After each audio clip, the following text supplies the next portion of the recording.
because people, especially in this country, associate our work with our worth, that we have to disentangle that so that we can truly then identify what the core elements of our purpose, as opposed to just specific ways that it might be manifested in a place.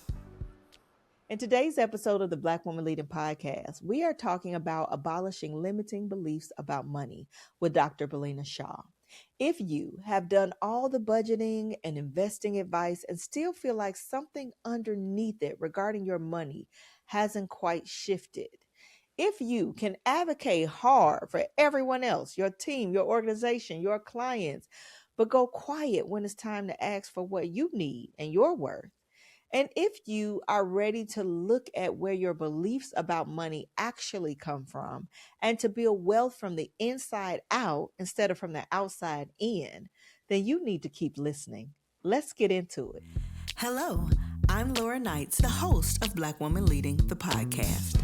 This podcast amplifies the needs and experiences of Black women leaders in the workplace with a holistic focus on 3 core areas: leadership development, mental wellness, and relationship management. Our ultimate aim is to help Black women learn, heal, and grow in their leadership capacity. Black Woman Leading. Welcome everyone. Today we are talking about abolishing limiting beliefs about money, okay, with Dr. Billina Shaw. Hey, Dr. Billina, welcome to the podcast. Hey there, how are you? Good. So happy to have you and excited to talk about this topic in particular. Before we jump into it, though, let me give our listeners the official about you. Dr. Billina Shaw is a Yale-educated, triple board certified psychiatrist turned financial wellness strategist who helps women build aligned wealth from the inside out.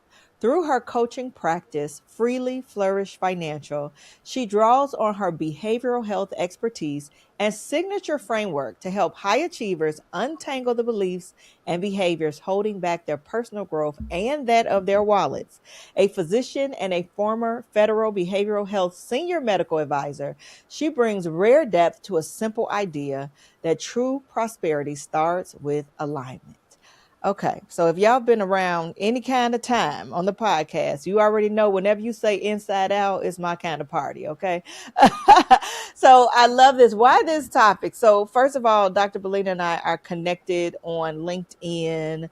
We had an intro call, and I just love the unique perspective that she's bringing to talking about financial wellness and money and from this inside out. But as we think about this season's theme of cultivating and nurturing relationships, a big part of this is our relationship with ourselves. It's our relationship with our vision, what we want to do with our life, what we want to be experiencing.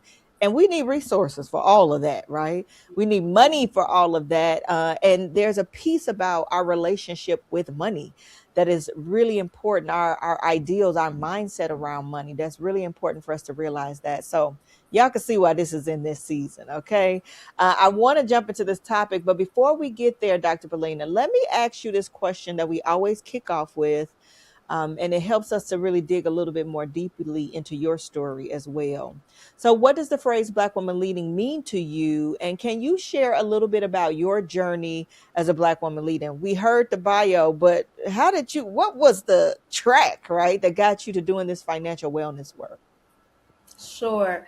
So I'm so glad to be here and talk about this. And this is a really awesome question because I had to reconcile this question with myself over time and over the last couple of years. So, oftentimes when we think of leadership, we think of a position on an org chart, a position in an organization, a position in a family, right? We think about all these different spots, and leadership is really taking your purpose, vision, innovation, and sharing it and having other people join in. Yeah. And that is really, I think, in the simplest form, what leadership is.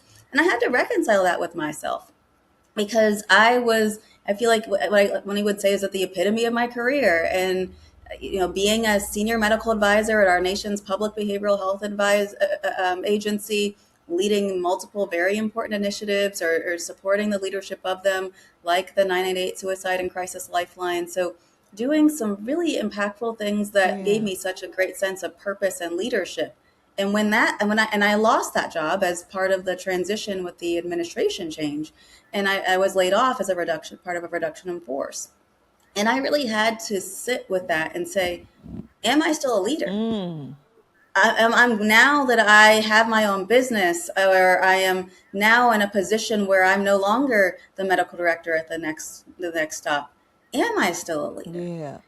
And I had to come to terms with that. The stuff that's on the inside of me that is still those same things that caused me to get to where I am, they're still there.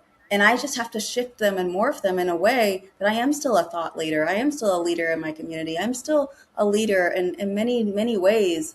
And I think a lot of people, especially when we think about our sometimes nebulous, tenuous kind of roles in different places, that we have to really understand that leadership is something that comes from within, and it doesn't necessarily have to be a position or a title. Yeah, yeah, that's so powerful. And thank you for sharing that. As it is this thrusting, this pivoting of life, right? That was not your choice per se, but here you are and having to reconcile, what does this mean for who I call myself, what I do, how I fulfill my purpose. So you spent these years, right, as a psychiatrist. And I think it's been a fresh. This is like we're in the last couple of months that this pivot has happened, right? And so now you could have decided to look for another role. You could have decided to just be private practice as a psychiatrist. You could have, you might be doing that still, but you took a leap into this full-time entrepreneurship as part of this pivot. What happened inside of you? Like, what was the journey that said, now is the time for this, for the financial wellness strategist, for this, helping people get their relationship with money right? What was that? What was the trigger, the catalyst for that? That my relationship with money wasn't right. Oh, she said, starts at home, honey. Yeah, that song "Sweep Around Your Own Front Door." Yep, yep, yep. So when I lost the job, I was anxious, right? I had started becoming anxious. But in preparation of the potential of the job loss, because, we knew the Senate election was happening and Yeah. we knew how things were possibly trending, that I had started building a consulting company years before. I had started putting my name out there into different databases for potential work and jobs. I started thinking about a potential transition. And I'd had a contract at the time of my termination that could pay my mortgage for a year. Mm. However, I was still anxious. And I had to sit with that and think, what is this that I can pay my bills, even if I have to pay my own health insurance without a W-2, I can still figure out a way to make that work. Yeah. And this is one contract. And so I realized that the scarcity mindset, and what I like to say, that's the slave and save mentality, Ooh. that, we just work and put some aside, but then we just keep working and we don't enjoy it. We don't think about it. It's for the nebulous future. That mentality keeps us really in this almost indentured servitude of Wow. work for other people. And that's not the only way to generate wealth. It's actually the most exhausting and least efficient way over time. And I had done some things. I had significant investments and things, but I thought of them as separate and not assets that I could use now. And so I started taking an inventory of all of my assets, which included my financial assets, and realized that I had 7 figures worth of them, which I did not even realize I had, honestly, Wow. before this. So I had taken, and because part of this was before this, I had a vision of not being broke. So that was always part of what I was interested in, and the money piece of it has always Yeah. been an interest in some way, shape, or form. But I took a look at those financial assets, but then also the assets that I had that were within me. And that is my behavioral health expertise, my knowledge of human development as a child psychiatrist, my knowledge of behavior change as an addiction medicine physician, and my knowledge of general psychiatry and just how people how their past impacts their current. Yeah. And so I looked at all of those things and said, I can help other people to go through this. So I've done the work and grieved the job and understood purpose and created a framework that goes beyond the budgeting and goes down to the inside of who we are, what we want, and helps people to take that, build that wealth from the inside out, so that we can move on to a place where we're not slaving and saving, but really enjoying life in its fullest now. I love it. Whenever I get a little chill, that's how I know it's good. When you said that slave and save, I got a little chill there. But I want to unpack this a bit because this is powerful. Oftentimes, especially we know there's a lot of Black women right now facing the layoffs and the reducing force and all of that, right? And oftentimes underneath that anxiety is the financial need. Am I going to be able to pay my bills? Am I going to be able to take care of my family? But what I'm hearing you say is, there was this anxiety. And when you pause to say, girl, what is going on here? It wasn't about the money. You had money to be able to take care of yourself. What else was there? Was it a worth, an identity, a risk thing? What else was there that was causing that anxiety? Because I think this is going to help somebody. All of that, Yeah. all of that. So, the validation that I felt I had through my role in my position.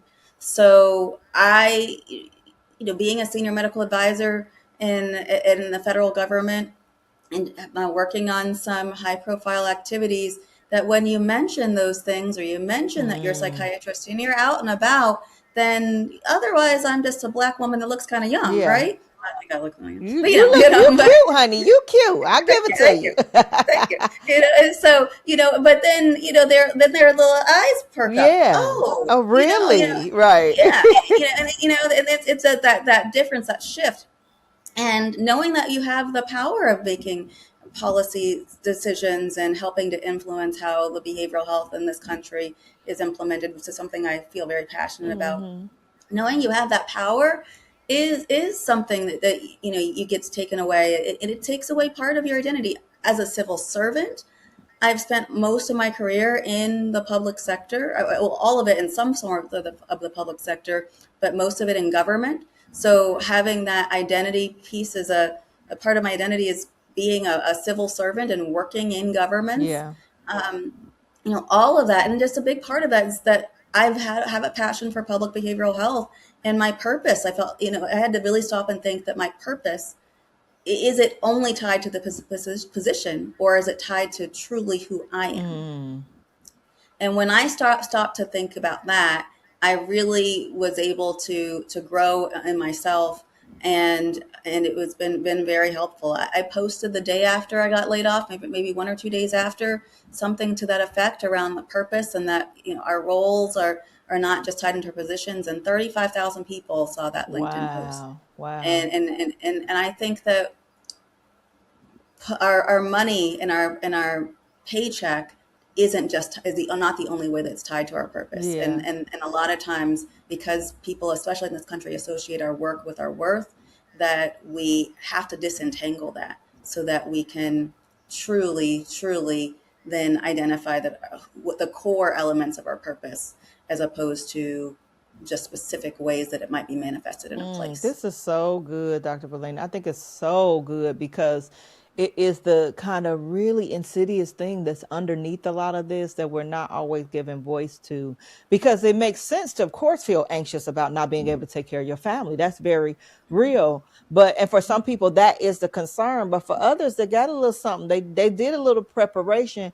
It is this identity. It is this worth. It is this, if I am not that title, then who am I? And that's a question that we need to unpack, that if this shaking or disruption didn't trigger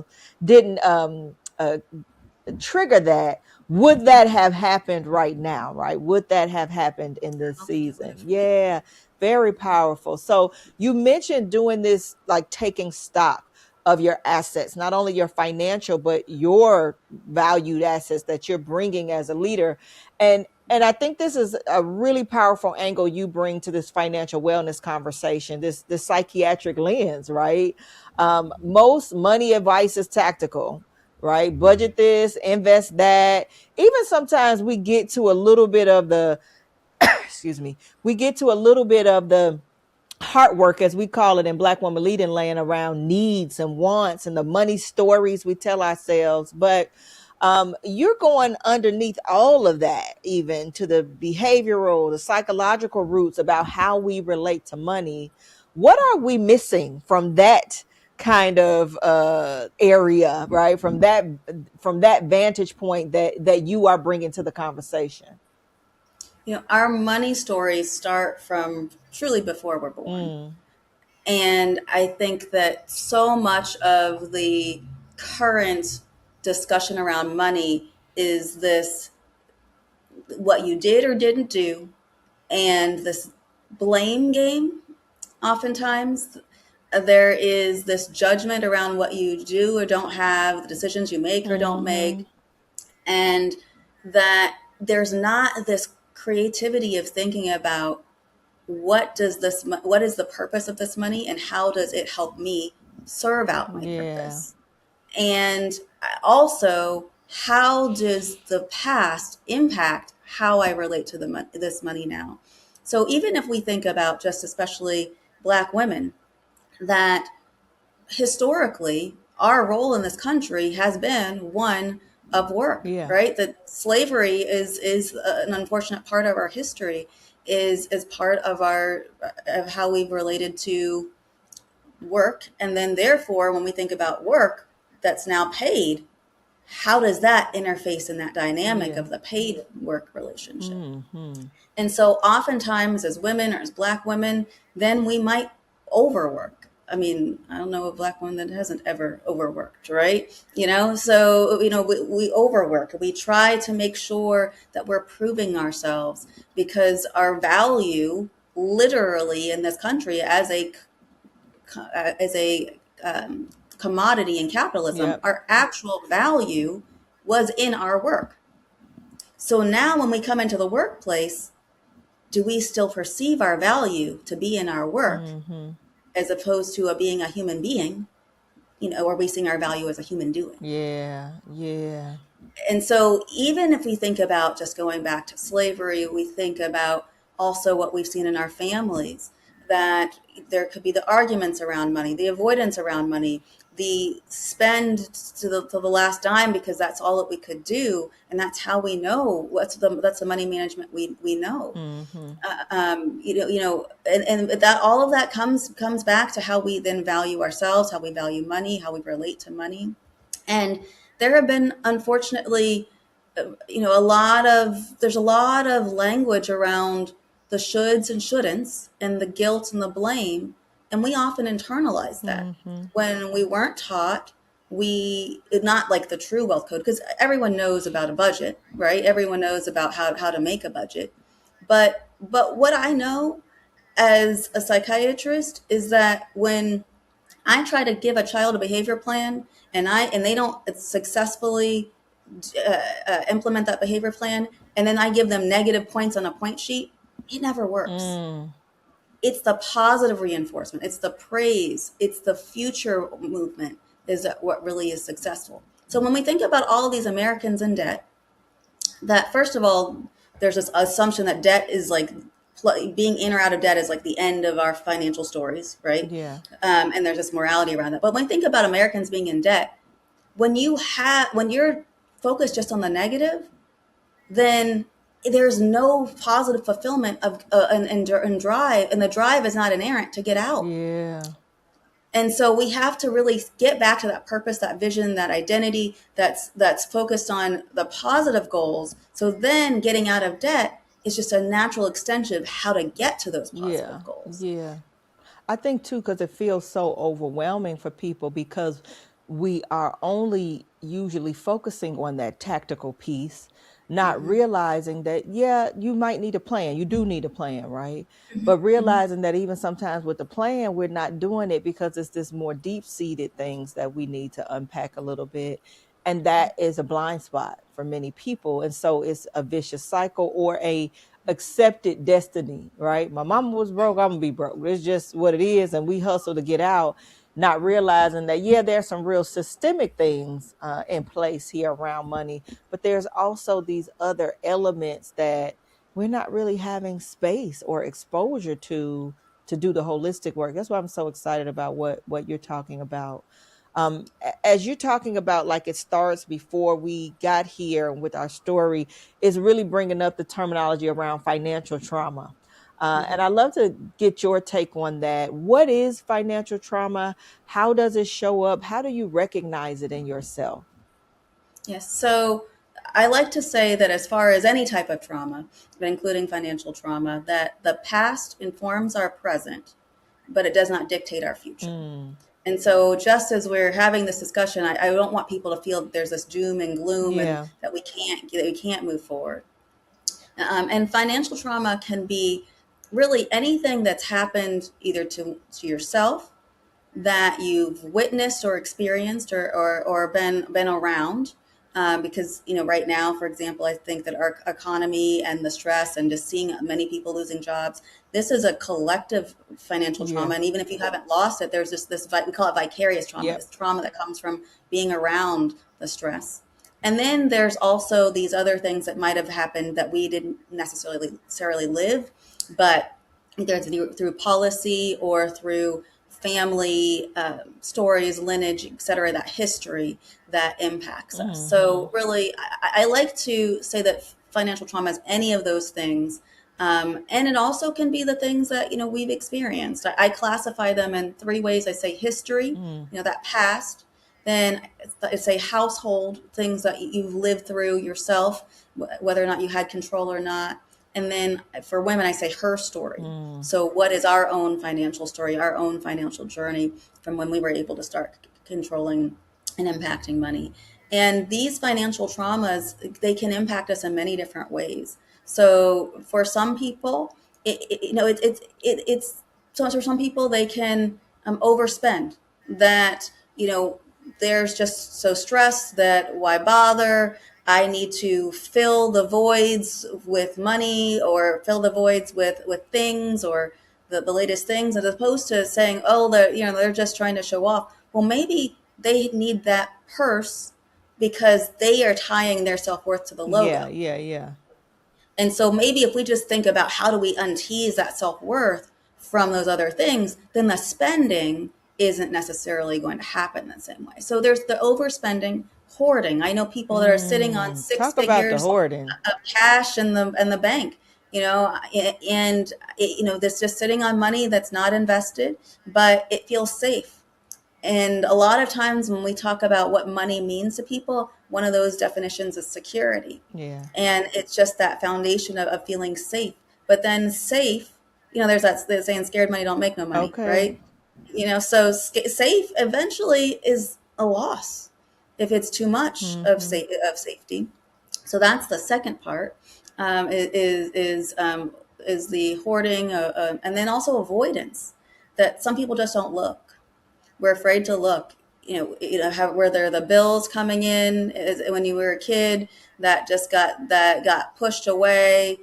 Waited until it went pink. In the mail.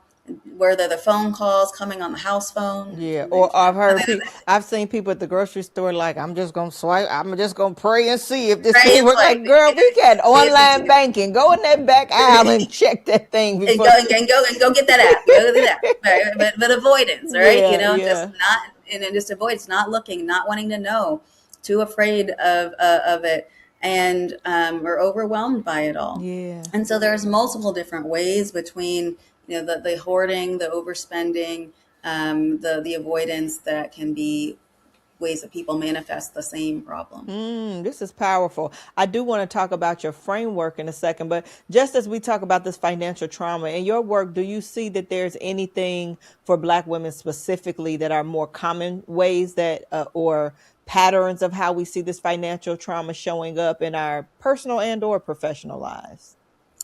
The lack of financial boundaries. Okay. 100% of the women I've worked with have an issue here.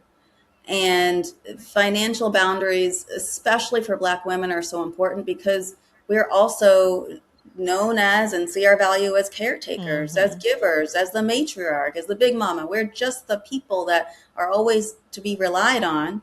And that also, we've internalized that as the financial. So when I'm talking about financial boundaries, I'm including the loans, Mm-hmm. right?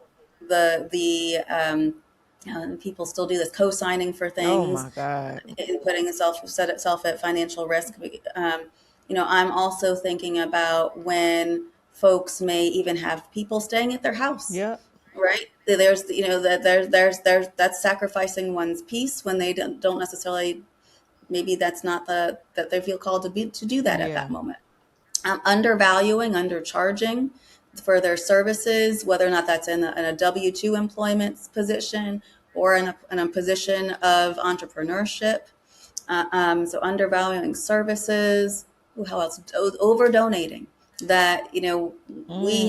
we have to supply all of the charitable donations, and we are funding everyone and everything else. Okay. Um, so there's just so many different layers. And then also just boundaries, financial boundaries can play out at work as far as not setting boundaries with the work positions, Yes. not setting boundaries with supervisors, peers, letting people take credit for your stuff when you know that it's what you did. Yeah. All of those things are elements of it, but especially Black women, that financial boundary piece is definitely one area where we are not as apt to step up and claim our space Mm. and make sure that we are looking after our financial present and future just as much as we're looking after everybody else's. Ooh, Dr. Bellina, you in here snatching edges. Is the people gonna come back? Lord have mercy. No, this is good because you created a framework, right? So we wanted to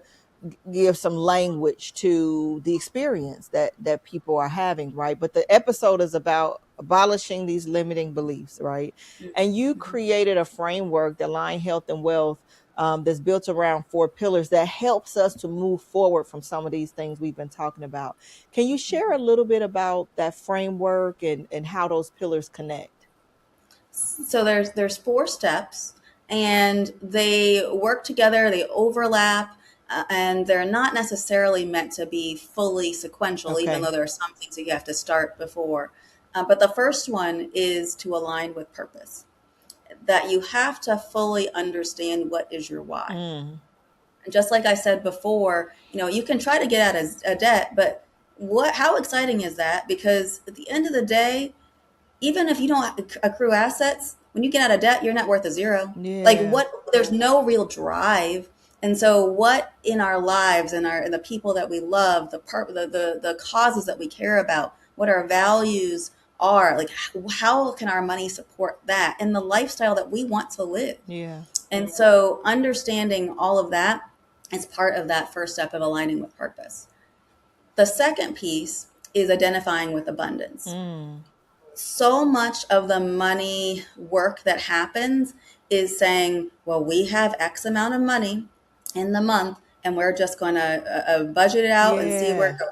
And I definitely think that you need to make sure that, we are not spending above our means, and that we are being, frugal when we need to be, but also, saving and giving and things like that. Like but we need to do it within our means. I'm not saying that we, go out and buy a Lamborghini tomorrow, Right, everybody, right. right?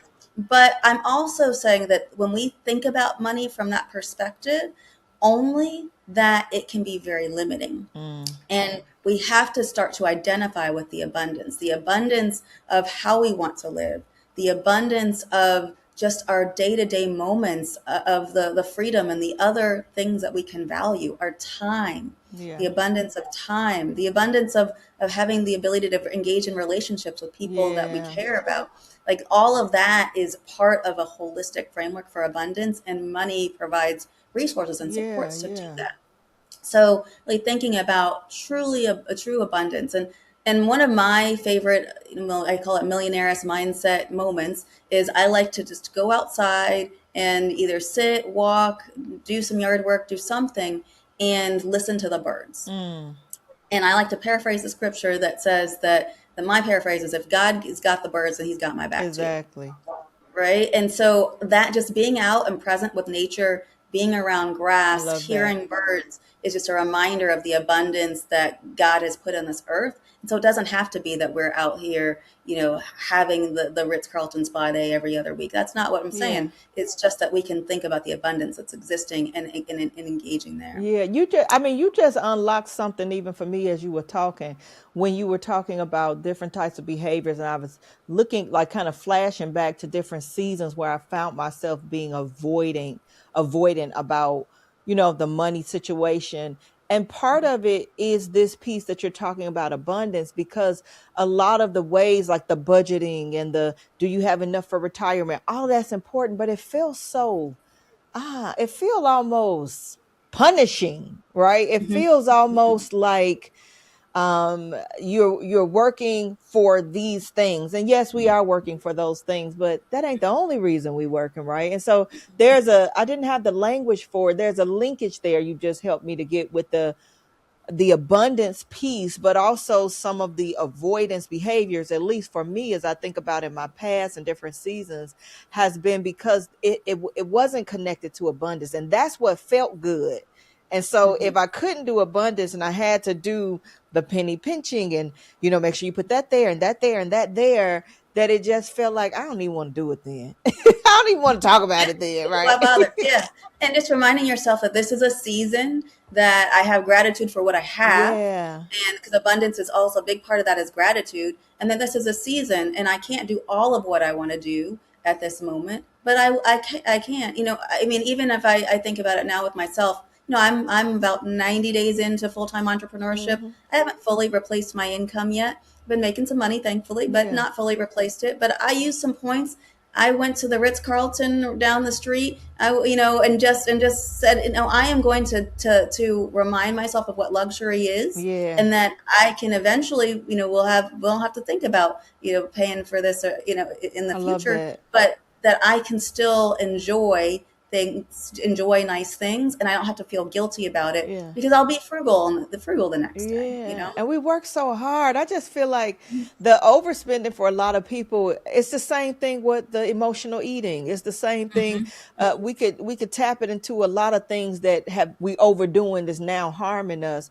It's because we feel like we've given so much. I work so hard. I deserve this, right? Yes, All this yes. work I'm doing, I deserve this, right? And Mhm. without the also the self boundaries around that too. But it's linked to this abundance mindset. This is really Yeah. good. This is really you good. know there's I've been at a couple of things and people have asked about, especially a couple of things with events of black women, around black women, and folks are like, well, what's the dress code?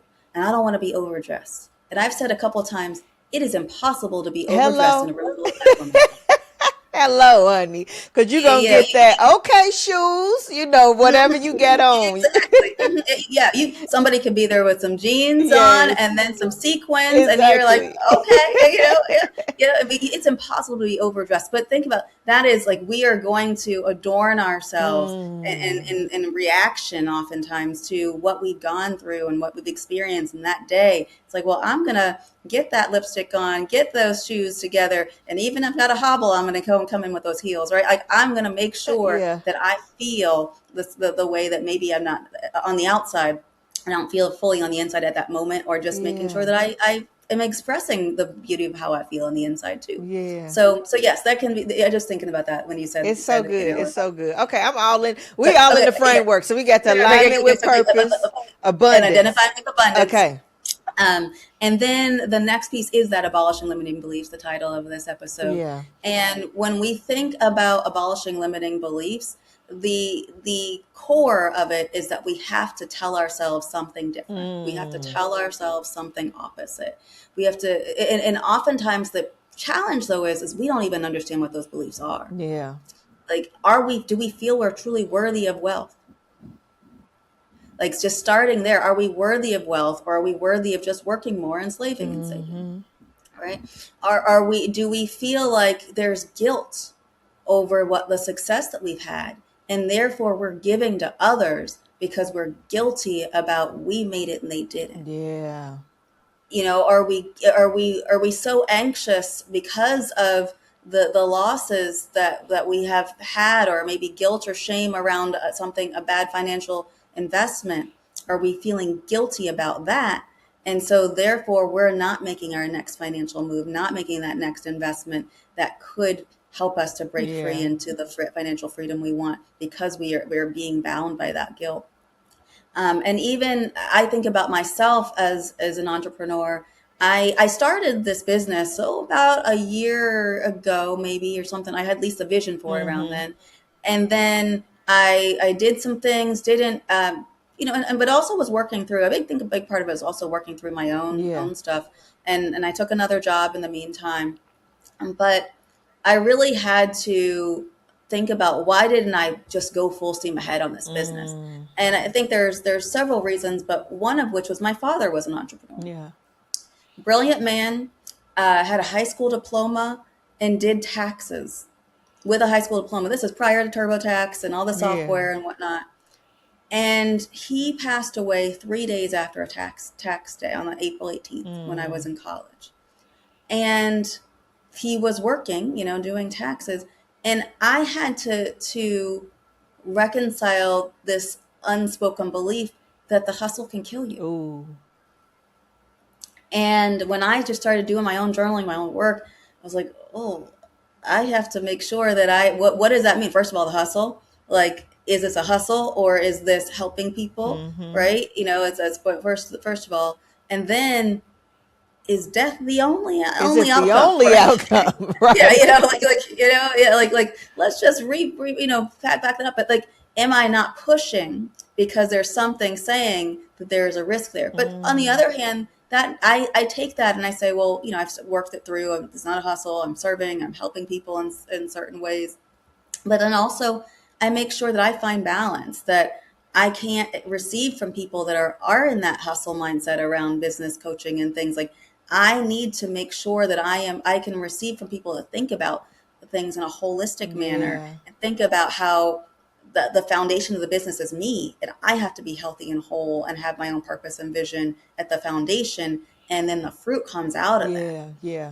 Yeah. And so really just shifting my own beliefs, even in that's an example of how things that we didn't think were impacting us are, and that we have to understand them and then think about opposite ones or alternative thoughts Yeah. for them. This is grounded in cognitive behavioral therapy, something I know well as a Yeah. psychiatrist, right? So I'm really shifting those beliefs. And then the last one is acting with authority. Okay. And I say it's not last because as we go through this framework, it's important to also start some of those actions Yeah. early. If you're not looking at the money in the budget and how, or at least spending, how one's looking at one's spending, just checking out those things, thinking about the financial plans and goals, and feeling like money is not this separate and distinct entity. And even as you're making the plan and there's also steps to take. So it's Yeah. not fully sequential, but you can act with authority and at the greatest level after you've gone through the other pieces. Okay, I love this. Let's dive a little bit into this pillar on abolishing limiting beliefs, as this is the episode topic. You Hmm. started to unpack this a little bit, but I'd love to hear kind of twofold. One, a bit of, where do the limiting beliefs come from? And I think this is connected to the financial trauma discussion we talked about earlier. And then Exactly. how do we begin to replace them? Because we talked about there needs to be, it's not just, oh, I'm not going to say that, I'm not going to think that no more. It's replacing it with something else, which goes back to that cognitive behavioral kind of exercise.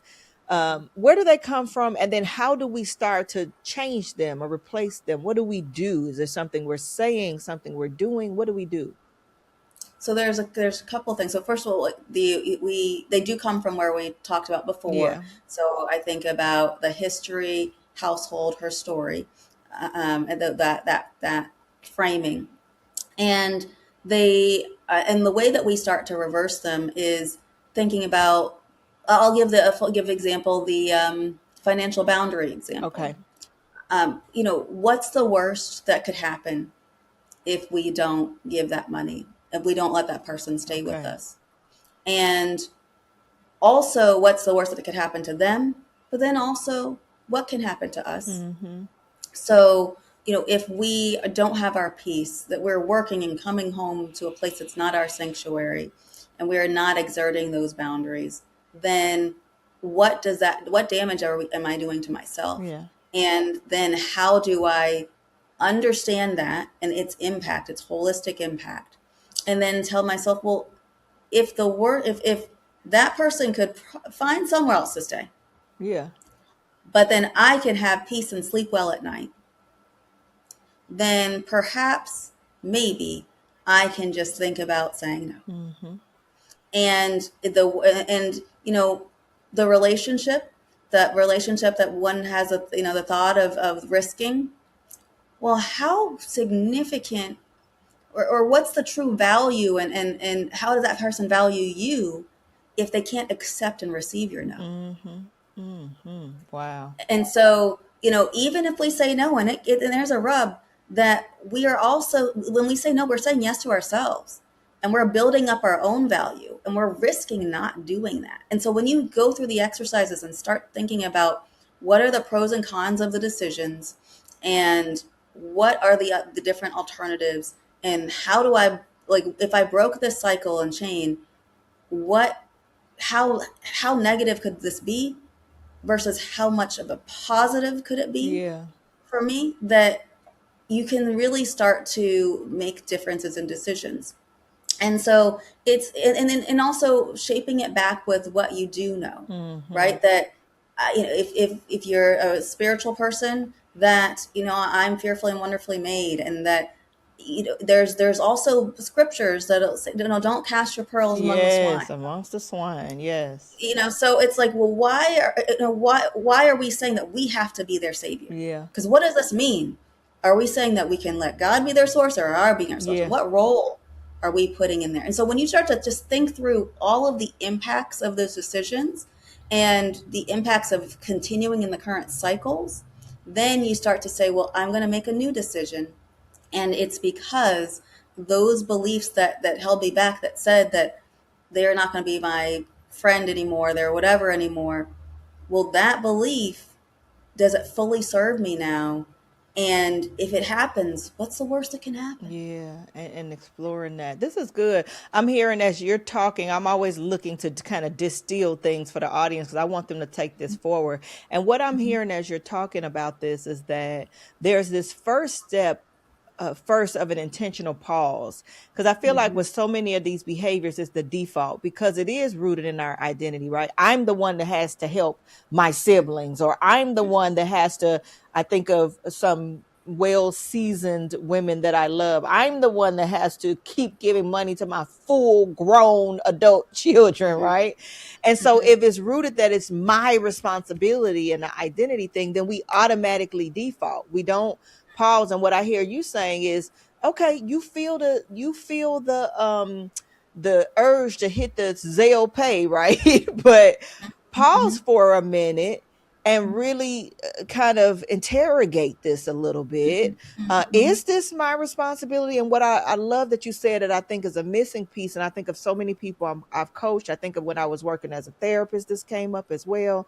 This piece of we're often considering the pros and cons on other people, but we're not considering it on ourselves. We're So, considering, we know this going to create havoc if we let these people move up in our house. We know it.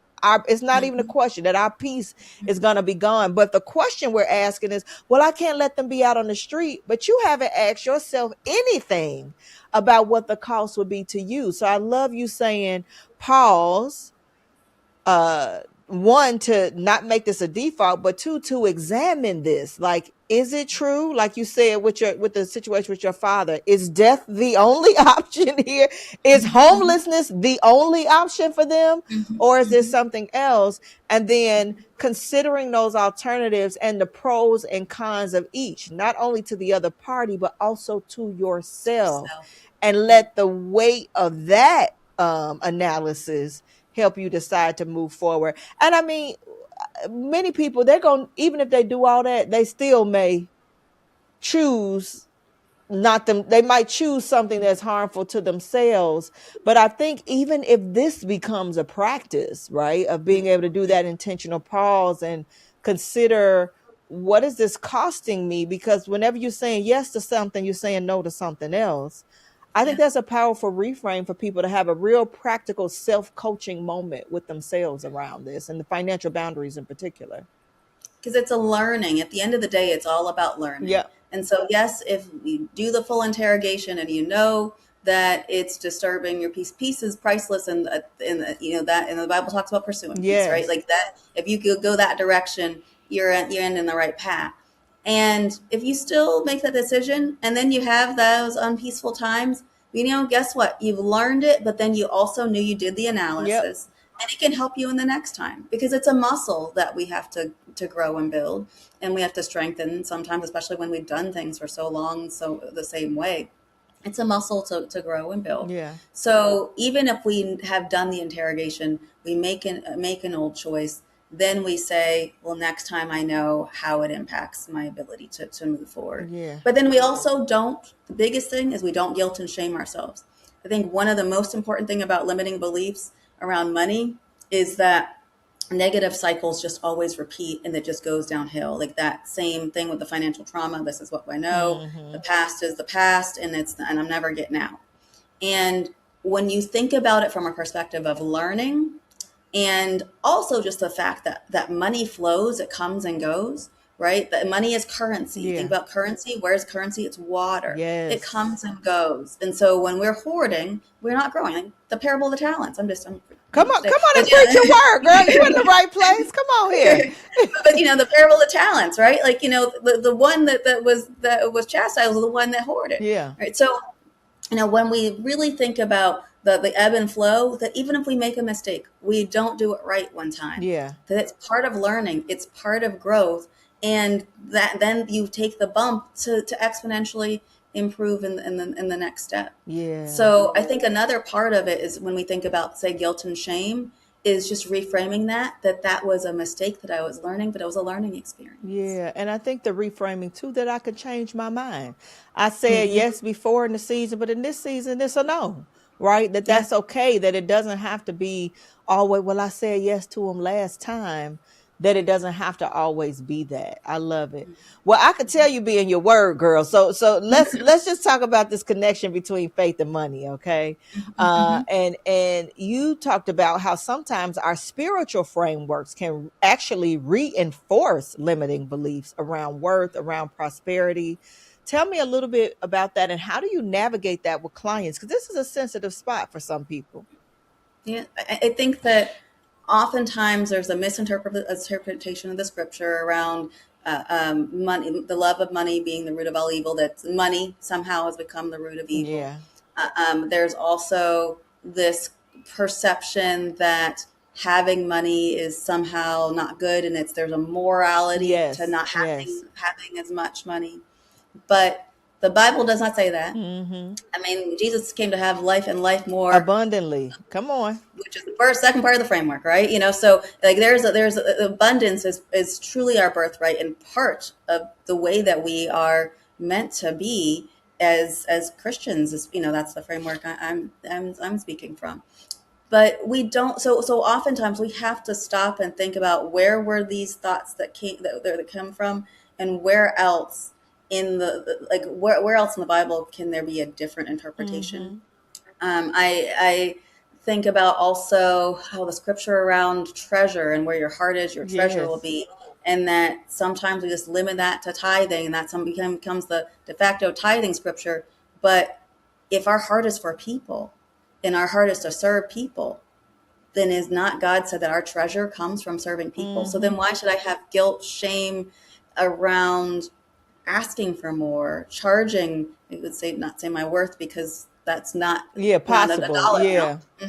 Exactly. But you know, charging more that's at least commensurate with the about my ability to do this work at a way that is sustainable and supports myself and others, right? So you know, that is just, it's just reinterpreting a lot of old things around money. And you know, this, when pastors have money, well, they're Yeah. fleecing the pulpit. Well, aren't pastors working? Yeah. Didn't they just take their whole Sunday to preach to you? Especially you go to a church with 2 3 Ooh, services, they bless took it. their Bless whole my day. pastor. Hey, Pastor You Campbell. know,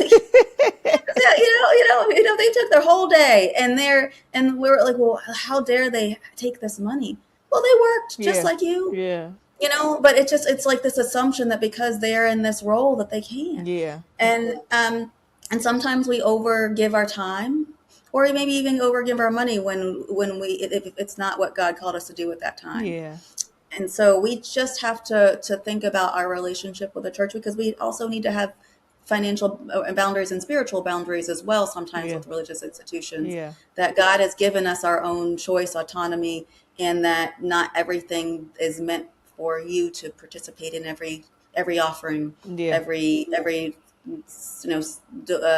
volunteer activity, Exactly. etc. Exactly. This is so good. So your last pillar again, acting with authority.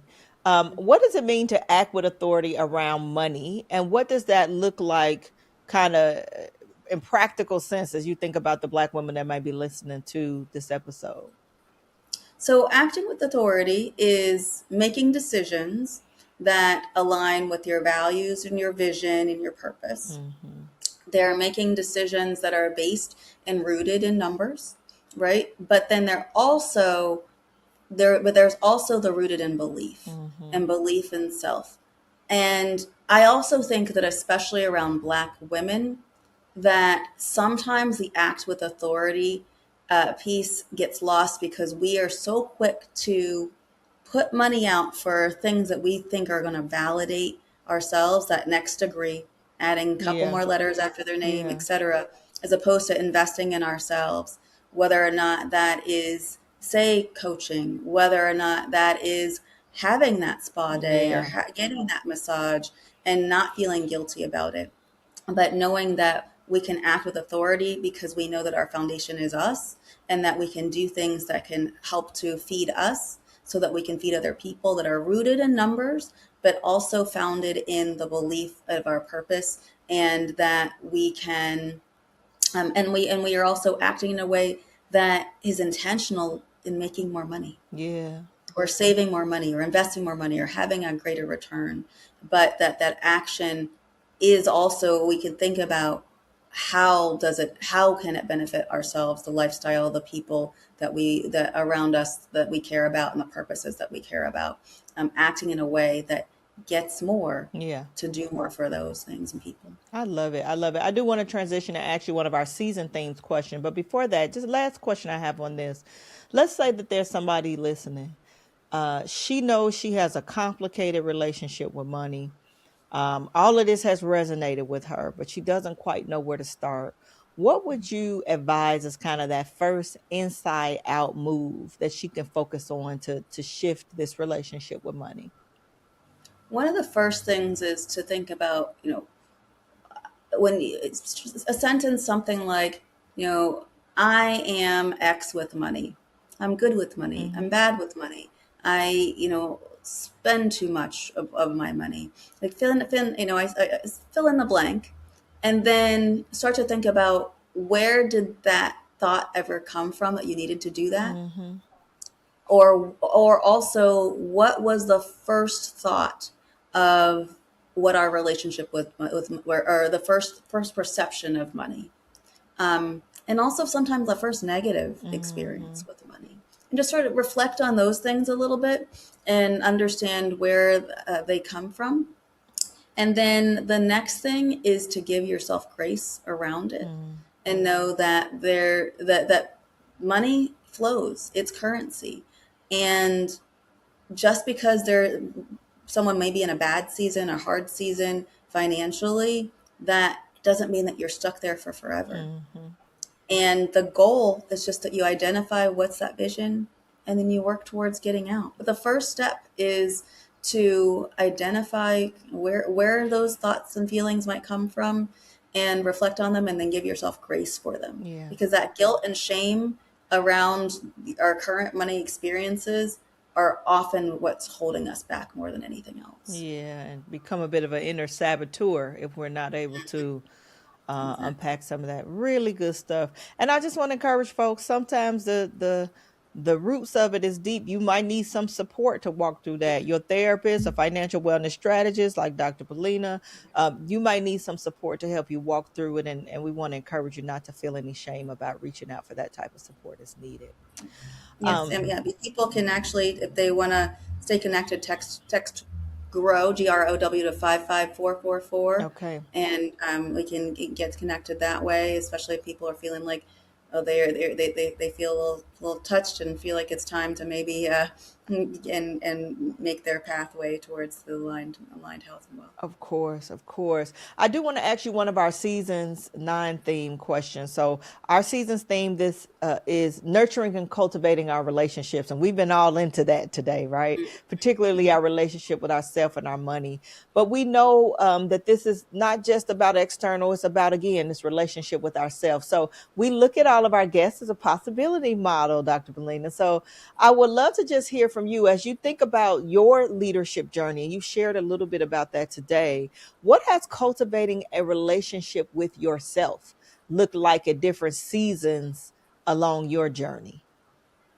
I think at the end of the day, it is identifying that I am my greatest asset and that there's no house, there's no bank account, there's no investment account, that I am my greatest asset and that I have to pour into myself in that daily. So whether or not that is through journaling, prayer, meditation, working out, doing whatever it takes to invest in that asset, talking to people. I have a coach, right? Just making sure that we are investing in ourselves and that we are not just going through life as regular, I think about the concept of working on something versus working in something. And so often we just go through the motions of life and we don't work on life and building ourselves our greatest asset. But when we really see ourselves as the greatest asset, well, then you're going to make sure you curate that, Yeah. right? So I think that for me has been the most important shift, especially when, I used to think about that paycheck as the asset Yeah. or the house as the asset. But my gifts, my skills, my talents, my abilities, my relationships, those are the greatest assets. I mean, I'm here in my investment property and I love to decorate. Yeah. And I've just been able to say, well, hey, this is a skill that I very much enjoy. And I'm able to do it as part of the service of making money, but also helping other people feel a warmth and a comfort. And that I get to nurture and curate that, Yeah. and that because it's part of me. Yeah, I love that. I am the asset. Y'all say it together with me. I am the asset. I love it. This has been so good, Dr. Billina. I appreciate you coming on the show and sharing some of your wisdom with our listeners. How can people connect with you outside of the podcast? Is there anything special you have going on that people should know about? Yes, you can. They can text GROW, GROW to 55444. I also have, and I can put in the show notes a way to get links to some of my latest resources. Excellent. And then also, I'll be starting up in the next couple of months a group program too. I've been doing some individual work and transitioning it now to group to make sure that I can serve as many people as possible. Because at the end of the day, these stories, these experiences, they're not unique to us. Yep. And so when we can start to heal through supporting each other, understanding that these experiences that we've had are part of a shared past experience, but also growth experience. Yeah, that community support is so powerful, and we really believe in that here at Black Woman Leading. So we'll be sure to have all of these links in the show notes from Dr. Billina so you can connect with her and learn more about her work. We really appreciate you for listening and being here with us today. If you found this information useful, share this with your network, share it with your friends, share it with your colleagues, and help us to amplify these conversations that really center us and our experiences. The Black Woman Leading podcast is available on all podcast streaming platforms. You can also watch full episodes on our YouTube channel, Black Woman Leading YouTube channel, and also you can listen directly from our website, blackwomanleading.com. On our website, you also can learn about all of our programs, our events, and resources we have to support you along your career journey. If you want to connect with us on socials, we are at Black Woman Leading. Again, woman is singular. We are on Instagram, Facebook, YouTube, and LinkedIn. You can connect with me personally at Laura E. Knights. I'm most active on LinkedIn and Instagram. And finally, if you'd like to learn about the work we do inside of organizations to help cultivate stronger leaders and teams, check out our corporate consulting site at knightsconsultinggroup.com. We love to connect with you in any of these ways. And until next time, be well. Keep on